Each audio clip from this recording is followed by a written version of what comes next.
ঈদ কিংবা অতিথি আপ্যায়নে আমাদের নকশি পিঠা বা এই ফুল পিঠা খুবই জনপ্রিয়।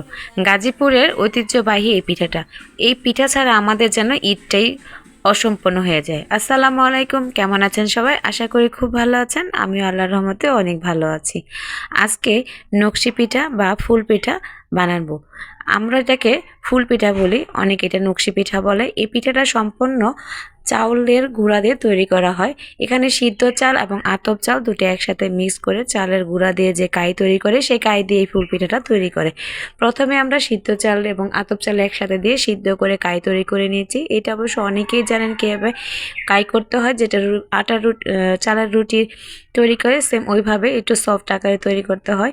সেই কাইটাকে এরকম গোল গোল করে আমরা তেল দিয়ে হাতে মেখে নিয়ে নিব একটা রুটির শেপ করে, একটু মোটা আকারে। এই তো এইভাবে আপনি আপনার মন মতন ডিজাইন করে নিয়ে নেবেন।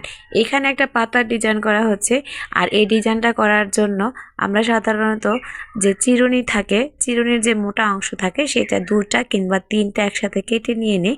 মোটা যে অংশটা থাকে সেটা দিয়ে কেটে এইরকম নকশি করা হয়। আর ভিতরে এই ডিজাইনটা করার জন্য আমরা সাধারণত মোটা সুই কিংবা চিকন এরকম একটা কাঠির মতন, টিথপিকে বলতে পারেন, ওরকম একটা দিয়ে এরকম আস্তে আস্তে ভিতর থেকে উঠিয়ে নিই। এই উঠানোটাই হচ্ছে ফুলের পিঠার মেন সৌন্দর্যটা।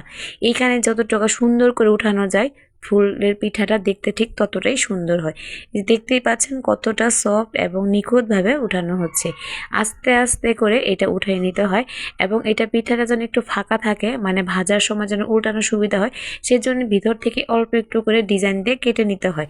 এখন 4-5টা আবার নকশা করে নিব, সেজন্য এটাকে আবার আলাদা করে কেটে নিয়েছি।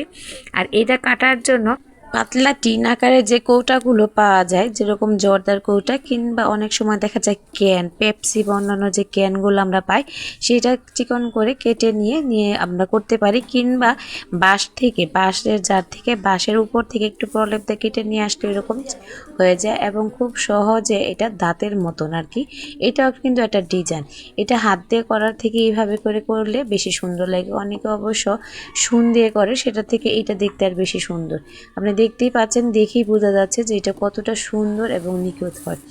আর এই পিঠাটার এই কর্নারের ডিজাইনটাই কিন্তু পিঠাটার মেন সৌন্দর্য। আর এই নকশি পিঠাটা হচ্ছে সম্পূর্ণ মনের মাধুরী দিয়ে ডিজাইন করা। আপনি আপনার মন মতন ফুল করে ডিজাইন করে নিতে পারেন। এইভাবে পিঠা করে আমরা যারা গাজীপুরের মানুষ, তারা সারা বছর সংরক্ষণ করে রেখে দেয়। এটা যে কোনো অতিথি আপ্যায়নে আমাদের এই পিঠাটা হচ্ছে মেন। এটার সৌন্দর্যই আলাদা, খেতে কিন্তু অস্বাভাবিক ও দুর্দান্ত, খুব মজমজে এবং খুব মজার এই পিঠাটা। এই তো পিঠা বানানো হয়ে গেছে, এখন পিঠা ভাজার পারবো। পিঠাটা ভাজবো একবার লো হিটে, আস্তে আস্তে করে ভেজে নিব, একটু লালচে লালচে হলে উঠিয়ে নিয়ে নেব। পিঠাগুলো কেমন হয়েছে তা অবশ্যই কমেন্ট করে জানাবেন, ভালো লাগলে অবশ্যই সেটা কমেন্ট করে জানাবেন। আপনি যদি গাজীপুরের মানুষ হয়ে থাকেন সেটা অবশ্যই কিন্তু কমেন্ট করে জানাবেন। আর পিঠাগুলো কেমন হয়েছে সেটাও কিন্তু কমেন্ট করতে ভুলবেন না। আজকে এই পর্যন্ত, সবাই ভালো থাকবেন, আল্লাহ হাফেজ।